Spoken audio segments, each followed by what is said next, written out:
जय हिंद दोस्तों, मैं निमेश एनआर के कोचिंग सेंटर पे आप सभी का हार्दिक स्वागत करता हूं। माफ़ कीजिएगा दोस्तों, वीडियो थोड़ी लेट हो गई बिज़ी होने की वजह से। कोशिश करेंगे आगे आपको वीडियो टाइम पे मिलती रहें। तो जो दोस्त नए हैं वो चैनल को ज़रूर सब्सक्राइब कीजिए और वीडियो को लाइक शेयर ज़रूर कीजिएगा। तो बिना टाइम वेस्ट किए हुए हम अपनी वोकैबुलरी की तरफ चलते हैं और ये रही हमारी फर्स्ट वोकैबुलरी, एल्यूसिव। एल्यूसिव होता है दोस्तों जिसको याद रखना आसान ना हो, उसे एल्यूसिव कहते हैं। जैसे ये वैल्यू है जो पाई की, वो हमें याद नहीं होती, तो हम कह सकते हैं जो पाई की वैल्यू है ना वो एल्यूसिव है, ठीक है। या कोई भी चीज़ जो आपको आसानी से ना मिले, जिसको आप आसानी से ढूंढ नहीं पा रहे हो, उसे भी आप क्या कहते हो, एल्यूसिव कहते हैं, ठीक है। तो नॉट ईजी टू कैच, जिसको आसानी से पकड़ा ना जा सके, फाइंड जिसको आसानी से खोजा ना जा सके, और रिमेंबर जिसको आसानी से याद ना रखा जा सके, उसे एल्यूसिव कहते हैं। तो एग्जाम्पल देख लीजिए, the value of pi is so elusive. जो पाई की वैल्यू है वो कैसी है, एल्यूसिव है, ठीक है। साइनोनियम इसके इंटेंजिबल, बैफलिंग, एम्बिगुअस। एंटोनियम हो जाएंगे इसके डेफिनेट, अंडरस्टैबल, ऑनेस्ट। नेक्स्ट वर्ड की तरफ स्विच करते हैं, एलिमिनेट। एलिमिनेट का मतलब होता है दोस्तों किसी भी चीज़ को रिमूव कर देना, ठीक है। एलिमिनेट कर देना यानी कि रिमूव कर देना, हटा देना। जैसे कि इस पिक्चर में आप देख रहे हैं, इसमें आपको ये बैलून नज़र आ रहा है और इसमें से इसको हमने क्या कर दिया, रिमूव कर दिया या एलिमिनेट कर दिया, और ये आपका पिक्चर इसमें कन्वर्ट हो गया। देख लीजिए, यहाँ से हमने क्या कर दिया, इसको एलिमिनेट करके न्यू पिक्चर बना दी, ठीक है। तो to remove somebody something that is not wanted और नीडेड, जिसकी हमें ज़रूरत नहीं है उसको हटा देना। अब वो पर्सन भी हो सकता है, कोई भी, और कोई भी वस्तु भी हो सकती है, ठीक है। एग्जाम्पल देख लीजिए, we must try and eliminate the problems. हमें कोशिश करनी चाहिए और प्रॉब्लम्स को एलिमिनेट करना चाहिए, ठीक है। साइनोनियम में देख लीजिए इसके रिमूव, एक्सक्लूड और कैंसिल। एंटोनियम इसके हो जाएंगे ऐड, अलाउ और कीप एंड क्रिएट, ठीक है। नेक्स्ट वर्ड हमारा डेस्पिकेबल। डेस्पिकेबल होता है दोस्तों जो बहुत बेकार हो, जो बहुत बुरा हो, मतलब जिस पे हमें जो है एक बहुत ज़्यादा फीलिंग आती है अनप्लीजेंट वाली, वैसा काम अगर कोई करता है तो उसे डेस्पिकेबल कहते हैं। जैसे ये लोग क्या कर रहे हैं, इस बेचारे जीव को बहुत बुरी तरीके से मार रहे हैं, तो ये डेस्पिकेबल वर्क कर रहे हैं, ठीक है। तो वेरी अनप्लीजेंट और एविल यानी कि बहुत दुखद और बुरा, बहुत दुखद या जघन्य अपराध, ठीक है, उसे कहते हैं despicable. Example, a despicable act of illegal hunting. ये इलीगल हंटिंग का डेस्पिकेबल एक्ट है आपका। डेस्पिकेबल एक्ट मतलब जघन्य अपराध है, ठीक है। तो साइनोनियम देख लीजिए, हेटफुल, कंटेम्प्टेबल, डिसग्रेसफुल। एंटोनियम हो जाएंगे इसके गुड हो जाएगा, ऑनरेबल और रिप्यूटेबल हो जाएगा, ठीक है। नेक्स्ट वर्ड है हमारा कॉम्प्लिकेटेड। कॉम्प्लिकेटेड का मतलब होता है बहुत ज़्यादा कठिन या बहुत ज़्यादा पेचीदा, जटिल। जैसे कि ये क्वेश्चन को देख रहा है और ये बहुत ज़्यादा कॉम्प्लिकेटेड क्वेश्चन इसको नज़र आ रहा है, इसको समझ में नहीं आ रहा है मैं सॉल्व कहाँ से करूँ। तो कॉम्प्लिकेटेड, कॉम्प्लेक्स और डिफ़िकल्ट, जटिल या पेचीदा। Example, this is a very complicated question. ये भी दिमाग में कह रहा है ये बहुत ज़्यादा कठिन क्वेश्चन है, बहुत ज़्यादा कॉम्प्लिकेटेड है। साइनोनिम्स के कॉम्प्लेक्स, कॉन्वोल्यूटेड, एलोबोरेट। एंटोनिम्स में इसके ईजी हो जाएगा, सिंपल हो जाएगा और प्लेन हो जाएगा, ठीक है। नेक्स्ट वर्ड हमारा कंट्राइट। कंट्राइट दोस्तों एक फीलिंग होती है। कंट्राइट एक ऐसी फीलिंग है, एक्सप्रेशन होता है जो हमें कुछ गलत करने के बाद हमारे चेहरे पे शो होता है। जैसे कि देखो इसके चेहरे पे ये क्या है, कंट्राइट एक्सप्रेशन दे रही है, कंट्राइट एक्सप्रेशन। तो इसके चेहरे पे क्या है, कंट्राइट एक्सप्रेशन, यानी कि लज्जित या पश्चातापी वाली फीलिंग, ठीक है, expression. Ashamed about something wrong that you have said और डन, यानी कि आपने कुछ कहा है या जो आपने किया है उसके लिए आप अशेम्ड होते हो, तो जो एक्सप्रेशन फील करते हो, जो एक्सप्रेशन आप दिखाते हो, उसे हम कंट्राइट कहते हैं, ठीक है। तो एग्जाम्पल देख लीजिए, आई फॉरगेव हर, मैंने उसको माफ़ कर दिया, as soon as I saw the contrite expression on her face, जैसे ही मैंने उसके चेहरे पे कंट्राइट एक्सप्रेशन देखे मैंने उसको माफ़ कर दिया। कंट्राइट एक्सप्रेशन का मतलब समझ में आ गया होगा, इसके चेहरे पे कंट्राइट एक्सप्रेशन है यानी कि लज्जित या पश्चातापी वाले एक्सप्रेशन है। साइनोनियम इसका रिग्रेटफुल हो जाएगा, सॉरी, अपोलोजेटिक, असेम्ड, और एंटोनियम में आपका क्या हो जाएगा, अनरिपिटेंट, डेफिएंट और हर्टफुल हो जाएगा। तो नेक्स्ट वर्ड है हमारा डेसीमेट। डेसीमेट होता है बहुत ज़्यादा बड़े नंबर पे किसी भी चीज़ को ख़त्म करना या उसको मार देना। जैसे कि देख लीजिए यहाँ पे, to kill large number of animals को मार देना क्या कहलाता है? डेसीमेट कहलाता है, ये वर्ब है। और प्लांट्स और people in a particular area, plants को मार देना या प्लांट्स को ख़त्म कर देना, ये भी डेसीमेट कहलाता है। ठीक, तो देख लीजिए example, the rabbit population was decimated by the disease, यानी कि रैबिट की जो पॉपुलेशन थी वो ख़त्म कर दी गई या मार दी गई बाई द डिसीज़ की वजह से या बीमारी से बहुत ज़्यादा रैबिट मारे गए। ठीक है, साइनोनिम इसका डेस्ट्रॉय मतलब भी ख़त्म कर देना होता है, एलिमिनेट रिमूव कर देना, ख़त्म कर देना, एक्सटिंग्विश और एनिहिलेट। एंटोनियम्स का विल्ड हो जाएगा, क्रिएट और वियर हो जाएगा। ठीक है, नेक्स्ट वर्ड है हमारा कॉन्ग्रीगेशन दोस्तों वैसे ही कई एक बार इसको बता चुका हूँ। कॉन्ग्रीगेशन का मतलब होता है बहुत लोगों का जमा होना, एक साथ इकट्ठे होना, उसे कॉन्ग्रीगेशन कहते हैं। पर्टिकुलर ये हमारा जो है गैदरिंग होती है, किस लिए? खास तौर पे भगवान के लिए जो गैदरिंग होती है उसे, जैसे कि चर्च वगैरह में गैदरिंग होती है, टेम्पल वगैरह में जो गैदरिंग होती है, तो उसे हम कॉन्ग्रीगेशन कहते हैं। धार्मिक सभा, खास तौर पे से धार्मिक सभा, वैसे तो कोई भी सभा हो सकती है, जमाव हो सकता है, लेकिन ज़्यादातर जो धार्मिक सभा होती है उसके लिए इसका यूज़ किया जाता है। तो the act of coming together in a crowd और ग्रुप में बहुत ज़्यादा लोग इकट्ठे हो जाना, जमा हो जाना, उसे कॉन्ग्रीगेशन कहते हैं। Example, the priest address the congregation, जो प्रीस्ट होते हैं वो कॉन्ग्रीगेशन को एड्रेस करते हैं। ठीक, तो साइनोनिम इसके असेंबली, मीटिंग, ग्रुप।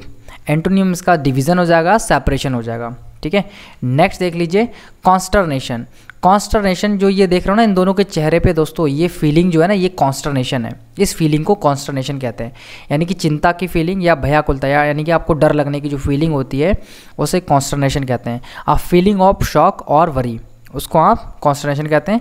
जैसे दे आर इन कॉन्स्टरनेशन, ये दोनों कैसे हैं? कॉन्स्टरनेशन में है। देख लीजिए, ये भी कॉन्स्टरनेशन में, ये भी कॉन्स्टरनेशन में, यानी कि चिंता में है ये दोनों के दोनों, और ये चिंता में है और ये डर में है। ठीक, तो साइनोनियम देख लीजिए, डिसमे, एंजाइटी एंड डिस्ट्रेस।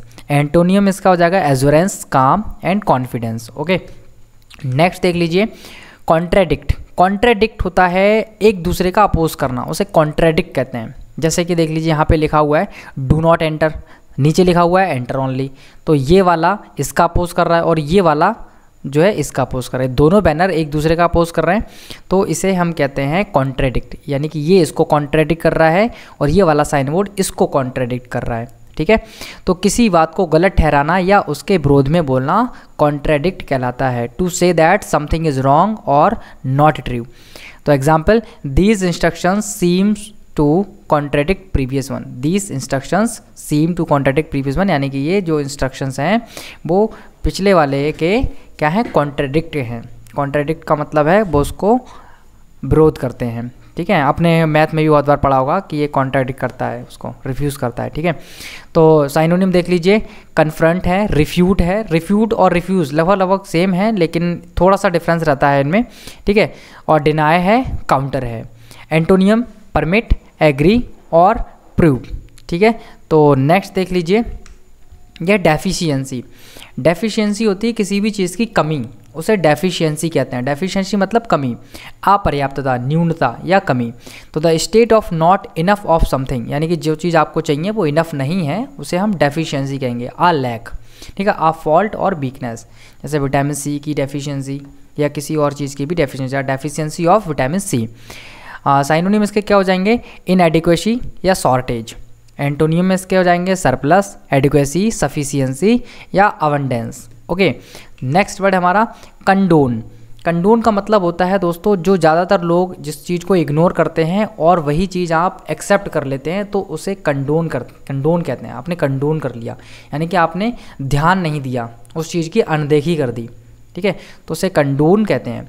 जैसे एग्जाम्पल के लिए देख लीजिए, I can never condone violence, यानी कि मैं वायलेंस को कभी अनदेखा नहीं करता, कभी अनदेखा नहीं कर सकता। No matter what the circumstances are, यानी कि कोई मैटर नहीं करती कि परिस्थितियाँ क्या हों। ठीक है, परिस्थितियाँ कुछ भी हों, लेकिन जो है मैं कभी भी वायलेंस को क्या नहीं करता, अनदेखी नहीं कर सकता। ठीक, साइनोनियम इसके क्या हो जाएंगे? ओवरलुक, डिसरिगार्ड, फॉरगिव, और एंटोनियम में नोट, मार्क, माइंड, ऑब्जेक्ट। ठीक है, नेक्स्ट वर्ड हमारा कंटेम्पलेशन। कंटेम्पलेशन का मतलब होता है चिंतन या अवलोकन। जैसे कि ये क्या कर रहा है दोस्तों, देख लीजिए, ये कंटेम्पलेशन कर रहा है। ठीक है, कंटेम्पलेशन, ठीक, ये कंटेम्पलेशन में है और ये भी कंटेम्पलेशन में है। तो serious and quite thought for a period of time, यानी कि कुछ टाइम के लिए आप बहुत सीरियस हो और सोच विचार में हो, उसे हम कंटेम्पलेशन कहते हैं। जैसे कि he goes to the forest, वह जंगल चला जाता है, to spend time in the contemplation of nature, यानी कि नेचर के चिंतन में टाइम बिताने के लिए वो कहाँ चला जाता है, जंगल में जाता है। ठीक है, ये देख लीजिए आप। साइनोनियम इसके हो जाएंगे मेडिटेशन, एग्जामिनेशन, व्यूइंग, इंस्पेक्शन। और एंटोनियम में ठीक है इग्नोरेंस हो जाएगा, नेग्लेक्ट हो जाएगा, अवॉइडेंस और रिजेक्शन। ठीक है, तो नेक्स्ट वर्ड हमारा covenant. Covenant as a noun as a verb दोनों यूज होता है। कोवेनेंट दोस्तों एक लिखित पत्र होता है या लिखित वचन होता है जिसमें आप क्या करते हो, किसी को खास तौर पे पैसे देने की बात करते हो, उस वचन को या उस बॉन्ड को हम, उस एग्रीमेंट को हम कोवेनेंट कहते हैं। ठीक है, अ प्रॉमिस टू समबडी और लीगल एग्रीमेंट, किसी से प्रॉमिस करना या legal agreement, specially one to pay a regular amount of money to somebody something, यानी किसी को एक पर्टिकुलर अमाउंट पे करना का जो प्रॉमिस है या लीगल एग्रीमेंट है उसे कोवेनेंट कहते हैं। ठीक है, प्रतिज्ञा पत्र। तो एग्जाम्पल देख लीजिए, all profits are covenanted to local charities.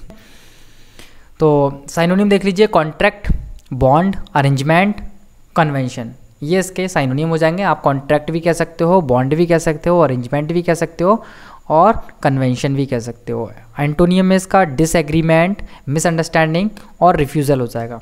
ठीक, नेक्स्ट देख लीजिए, कॉम्पिटेंट। कॉम्पिटेंट होता है जो कैपेबल हो, योग्य हो, सक्षम हो, उसे हम कॉम्पिटेंट कहते हैं। जैसे आजकल के बच्चे जो ज़्यादातर जो अच्छे बैकग्राउंड से बच्चे हैं वो काफ़ी कॉम्पिटेंट हैं। कॉम्पिटेंट है मतलब काफ़ी योग्य हैं, सक्षम हैं। हैविंग दी एबिलिटी और स्किल नीडेड फॉर समथिंग, यानी कि किसी भी चीज़ के लिए उनके पास में स्किल है, एबिलिटी है, नीडेड फॉर समथिंग, किसी भी चीज़ के लिए। ठीक है, good enough but not excellent, वो अच्छे तो काफ़ी हैं लेकिन एक्सीलेंट नहीं है। ठीक है, तो उसे हम क्या कहते हैं, कॉम्पिटेंट कहते हैं। एग्जाम्पल हो जाएगा, she has shown herself to be a highly competent manager, वह अपने आप को हाईली कॉम्पिटेंट मैनेजर दिखाना चाहती है। ठीक है, या दिखाती है। The singer gave a competent, जो सिंगर है वो एक gave a competent but not particular exciting performance, जो सिंगर है वो एक कॉम्पिटेंट परफॉर्मेंस देता है बट नॉट पर्टिकुलर एक्साइटिंग, लेकिन जो पर्टिकुलर जो है वो एक्साइटिंग नहीं है। ठीक है, साइनोनिम देख लीजिए, कैपेबल, क्वालिफाइड, एबल। एंटोनियम इसका हो जाएगा इनकॉम्पिटेंट, पुअर, अनफिट। नेक्स्ट देखिए आपका डेल्यूज। डेल्यूज है आपका ये जो बाढ़ है ना दोस्तों, इसको हम डेल्यूज कहते हैं। ये देखो डेल्यूज आ रखी है एक सिटी में, यहाँ पे डेल्यूज आ रखी है। ठीक है, तो a sudden very heavy fall of rain, यानी कि बहुत ज़्यादा अचानक बहुत ज़्यादा तेज़ बारिश हो जाना क्या कहलाता है, डेल्यूज कहलाता है। आप फ्लूड भी कह सकते हो। A very large number of things that happen और arrive at the same time, यानी कि एक ही पर्टिकुलर टाइम पे बहुत ज़्यादा चीज़ें एक साथ हो जाना भी, उसको भी हम डेल्यूज कहते हैं। ठीक, तो एग्जाम्पल देख लीजिए, a deluge comes out in a rainy season, यानी कि रेनी सीजन में जो है बाढ़ आ जाती है। साइनोनिम देख लीजिए, फ्लड हो गया, ओवरफ्लो हो गया, टोरेंट हो गया, क्लाउड बस्ट। एंटोनियम इसका ड्रॉट, ट्रिकल और ड्रिप। नेक्स्ट देख लीजिए, डेस्पोंडेंट। डेस्पोंडेंट होता है ये एडजेक्टिव है और ये निराश के लिए होता है। विदाउट होप, जिसमें होप ना बची हो, आशा ना हो। एक्सपेक्टिंग नो इम्प्रूवमेंट, जब कोई भी इम्प्रूवमेंट ना दिख रहा हो, सुधार के प्रति आशा रहे, तो उसे कहते हैं डेस्पोंडेंट। जैसे ये डेस्पोंडेंट हो गई है, ये लड़की कैसी हो गई, डेस्पोंडेंट हो गई है। सी वॉज बिकमिंग डेस्पोंडेंट, ये जो है डेस्पोंडेंट हो गई थी about finding a job, job को पाने के लिए डेस्पोंडेंट हो गई थी, एकदम निराश हो गई थी कि जॉब मिल रही, इसलिए डेस्पोंडेंट हो गई। साइनोनिम देख लीजिए, डिप्रेस्ड है, डेस्परेट, होपलेस, डिजेक्टेड। एंटोनियम इसका चीयरफुल हो जाएगा, एनकरेज हो जाएगा, होपफुल और जॉयफुल। ठीक है, नेक्स्ट देख लीजिए, डेस्ट्रॉय। ये क्या हो रहा है, डिस्ट्रक्शन हो रहा है, किस चीज़ का, बिल्डिंग का डिस्ट्रक्शन हो रहा है, ये दोनों जगह। तो डिस्ट्रॉय मतलब विनाश कर देना, ख़त्म कर देना किसी भी चीज़ को। तो to damage something so badly that it can no longer be used और नो लॉन्गर एग्जिस्ट। ठीक है, तो एग्जाम्पल देख लीजिए, the building was destroyed by fire, जो बिल्डिंग है वो आग के द्वारा ख़त्म कर दी गई, डिस्ट्रॉय कर दी गई। साइनोनिम देख लीजिए, रोन हो गया, डैमलिश हो गया, वाइप आउट हो गया। ठीक, एंटोनियम्स में इसका क्या हो जाएगा, बिल्ड, क्रिएट और कंस्ट्रक्ट। ठीक, नेक्स्ट वर्ड देख लीजिए, डिटरमाइंड। डिटरमाइंड होता है आपने बहुत ज़्यादा डिटर्मिनेशन का मतलब ये होता है कि आपने कोई भी चीज़ डिसाइड कर ली और उसे आपको करना ही है, तो उसे कहते हैं डिटरमाइंड। ठीक, having firmly decided to do something और टू सक्सीड, यानी कठिन होने के बावजूद किसी काम में सफलता प्राप्त करने का जो आप संकल्प लेते हो कि हाँ मुझे करना ही है, उसे हम डिटरमाइंड कहते हैं। ठीक, जैसे she is a very determined athlete, वह जो है वो बहुत डिटरमाइंड एथलीट है, यानी कि वो जो एक बार ठान लेती है उसको करके रहती है, तो उसे कहते हैं डिटरमाइंड। साइनोनिम्स का क्या हो जाएगा, रिजॉल्व हो जाएगा, रिजोल्यूट, सीरियस। ठीक है, एंटोनियम इसका इररिसोल्यूट, चेंजेबल, अनडिटरमाइंड या वीक। जैसे कि इसमें देख लीजिए, आपने 12th क्लास में या 11th क्लास में एक कहानी पढ़ी होगी, माई स्ट्रगल फॉर एजुकेशन। जो इसमें राइटर होता है वो काफ़ी डिटरमाइंड होता है, एक बार वो स्कूल का नाम सुन लेता है तो वो उस स्कूल में जाने के लिए तैयार हो जाता है और वो जाके ही रहता है, बिना पैसों के जैसे तैसे वो पहुंच जाता है करीब 500 मील दूर। ठीक है, तो नेक्स्ट देख लीजिए, डिसर्न। डिसर्न का मतलब होता है टू सी और नोटिस समथिंग विथ डिफ़िकल्टी, यानी कठिनाई से किसी वस्तु को देख या पहचान पाना। ठीक है, तो जैसे I discerned a note of anger in his voice, यानी कि उसकी आवाज़ में मैंने क्या देखा, गुस्सा देखा। बहुत ध्यान से जब आप किसी चीज़ को ऑब्जर्व करते हो या कोई चीज़ देख लेते हो, पहचान लेते हो, तो उसे डिसर्न कहते हैं। ठीक है, तो इसका साइनोनिम हो जाएगा डिस्क्रिमिनेट, परसीव, डिस्टिंग्विश। एंटोनियम में इसका क्या हो जाएगा, कंफ्यूज हो जाएगा, डाउट हो जाएगा, ओवरलुक हो जाएगा। ठीक है, तो नेक्स्ट वर्ड देख लीजिए, डिस्कवर। डिस्कवर होता है कोई भी चीज़ पता लगा लेना, कोई भी नई चीज़ पता लगाना, उसको डिस्कवर कहते हैं। ठीक है, पहली बार कोई भी चीज़ मिलना। तो टू फाइंड और learn something that nobody had found और न्यू बिफोर, यानी कि आपने कोई ऐसी चीज़ ढूंढ ली जो आपसे पहले किसी और ने ना ढूंढी हो, उसे हम डिस्कवर कहते हैं। ठीक है, तो एग्जाम्पल देख लीजिए, scientist are hoping to discover the cause of epidemic. जो साइंटिस्ट हैं वो भी आशा करते हैं कि हम लोग क्या करेंगे, एपिडेमिक का जो कॉज है वो खोज लेंगे। ठीक है, साइनोनिम देख लीजिए, फाइंड, लोकेट, कम अपॉन, अनर्थ। ठीक, एंटोनियम में इसका क्या हो जाएगा, हाइड, कंसील, ओवरलुक, लूज। ठीक है, हाइड मतलब छुपाना, कंसील मतलब छुपाना, ओवरलुक मतलब भी अनदेखी करना, लूज मतलब भी खो देना। ठीक है, डिसरप्ट का मतलब होता है किसी की जो है विघ्न पैदा कर देना, किसी चीज़ में रुकावट बन जाना। ठीक है, तो उसे कहते हैं डिसरप्ट कर देना। जैसे to stop something happening as और व्हेन इट शुड। ठीक, किसी क्रिया को विच्छिन्न कर देना, विघ्न पैदा कर देना या विघटन कर देना। ठीक है, एग्जाम्पल देख लीजिए, the thief disrupted his sleep. जो थीफ है उसने उसकी नींद को क्या कर दिया, डिसरप्टेड कर दिया, यानी कि विघटन कर दिया या उसकी नींद में बाधा डाल दी। साइनोनिम देख लीजिए, ब्रेक, डिस्टर्ब, इंटरप्ट, और एंटोनियम इसके हो जाएंगे ऑर्गेनाइज, अरेंज और काम। नेक्स्ट देख लीजिए, एबुलियंट। एबुलियंट का मतलब होता है जोशीला, full of confidence and energy, यानी कि जिसमें बहुत ज़्यादा कॉन्फिडेंस हो और एनर्जी हो, उसे कहते हैं एबुलियंट। एग्जाम्पल देख लीजिए, ही वॉज सो एबुलियंट, यानी कि वो बहुत ज़्यादा एबुलियंट था during the presentation that no one notice the gap in his research, यानी कि वो बहुत ज़्यादा जोशीला था, उसकी प्रेजेंटेशन में किसी ने भी कोई भी गैप, उनकी रिसर्च में कोई भी गैप नोटिस नहीं किया। ठीक है, साइनोनिम देख लीजिए, enthusiastic, energetic, lively, active. Antonym में इसका हो जाएगा lazy, indolent, inert, sluggish, tired. ठीक है, नेक्स्ट वर्ड देख लीजिए, एक्टेसी। एक्टेसी का मतलब होता है फीलिंग और स्टेट ऑफ ग्रेट हैप्पीनेस, यानी कि ये क्या है, एक्टेसी में है, ये लड़की जो है वो एक्टेसी में। एक्टेसी का मतलब होता है हर्षोन्माद, यानी कि आनंद की भावना, बहुत ज़्यादा खुशी की फीलिंग अगर होती है तो उसे कहा जाता है कि वो एक्टेसी में है। ठीक है, एक्टेसी, तो this girl is in ecstasy. ठीक है, तो साइनोनिम देख लीजिए, जॉय, हैप्पीनेस, प्लेजर, और एंटोनियम में डिप्रेशन, माइजरी और सैडनेस। ठीक है, नेक्स्ट वर्ड देख लीजिए, इलास्टिक। इलास्टिक उस चीज़ को कहते हैं जो बहुत ज़्यादा स्ट्रेच हो जाए। ठीक है, स्ट्रेच हो जाए उसे इलास्टिक कहते हैं, या जिसमें हम चेंज कर सकते हैं उसे इलास्टिक कहते हैं। तो material with rubber which can stretch, एक ऐसा मटेरियल जो रबर का है और स्ट्रेच हो सकता है उसे इलास्टिक कहते हैं, या विच कैन बी चेंज, जिसको चेंज किया जा सकता है उसे इलास्टिक कहते हैं। ठीक है, तो रबर वाला लचीला फीता या पूर्व अवस्था में लौटाने वाला लचकदार जिसे बदला जा सके। Our rules are quite elastic, हमारे जो रूल्स हैं वो क्वाइट इलास्टिक हैं, यानी कि हम उनमें कुछ चेंजेस कर सकते हैं। ठीक है। साइनोनिम देख लीजिए, फ्लैक्सिबल, रेजिलियंट, स्प्रिंगी, और एंटोनिम में इसको जाएंगे रिजिड, इनइलास्टिक, इनफ्लेक्सिबल और सॉलिड। नेक्स्ट देख लीजिए इमेंसिपेट। इमेंसिपेट होता है to give somebody the same legal, social and political rights as other people. ठीक है, यानी कि जो अन्य पीपल को राइट, सोशल राइट और पॉलिटिकल राइट्स प्राप्त हैं वो दूसरे पीपल को भी, किसी को भी देना, वो क्या कहलाता है, इमेंसिपेट कहलाता है। किसी व्यक्ति को वही कानूनी, सामाजिक और राजनीतिक अधिकार देना जो अन्य लोगों को प्राप्त हैं, उसे इमेंसिपेट कहते हैं। ठीक है। साइनोनिम इसका देख लीजिए, लाइबरेट, इंडिपेंडेंट, ठीक है, और अनकंस्ट्रेंड। एंटोनिम में इसके क्या हो जाएंगे, बाइंड, रिस्ट्रेन और कन्फाइन। नेक्स्ट देख लीजिए, नेक्स्ट नहीं है दोस्तों, और बस आप वीडियो को लाइक कीजिएगा, शेयर कीजिएगा, और बाकी नेक्स्ट वीडियो में मिलते हैं। Thank you.